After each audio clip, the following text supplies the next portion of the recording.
No our saints. ഇന്ന് നമുക്ക് Saint റെമുവാൾഡിനെ കുറിച്ച് ചിന്തിച്ചാലോ? ആരാണ് സെയിന്റ് റെമുവാൾഡ്? സ്നേഹമുള്ളവരെ, വളരെ വലിയൊരു വിശുദ്ധനായിട്ട് വേണമെങ്കിൽ അദ്ദേഹത്തെ കണക്കാക്കാം. കാരണം എന്ന് വെച്ചാൽ അദ്ദേഹം 9-ാം നൂറ്റാണ്ടിലാണ് ഇറ്റലിയിൽ ഒരു സമ്പന്ന കുടുംബത്തിൽ ജനിക്കുക.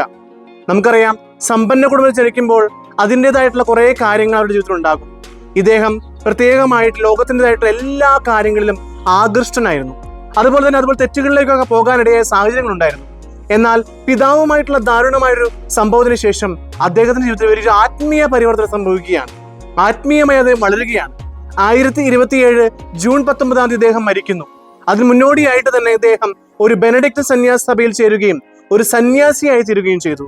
തപസ് ജീവിതം, ത്യാഗപ്രവർത്തികള്, പ്രാർത്ഥന, അങ്ങനെ ദൈവത്തിലേക്ക് അടുക്കാനായിട്ട് ഒത്തിരി പരിശ്രമിക്കുകയും ഒരു വിശുദ്ധ ജീവിതം കാഴ്ചവെക്കാൻ പരിശ്രമിച്ചു. മറ്റുള്ളവർ വിശുദ്ധരാകുവാൻ വേണ്ടി ആത്മാർത്ഥമായി പ്രാർത്ഥിച്ചു. അങ്ങനെ സ്നേഹമുള്ളവർ, ഈ വിശുദ്ധനെ പോലെ നമുക്കും ത്യാഗപ്രവർത്തികൾ ചെയ്തുകൊണ്ട് മറ്റുള്ളവർക്ക് വേണ്ടി പ്രാർത്ഥിച്ചുകൊണ്ട് വിശുദ്ധമായ ജീവിതം കാത്തുസൂക്ഷിച്ചുകൊണ്ട് ജീവിക്കാൻ നമുക്കും സാധിക്കട്ടെ.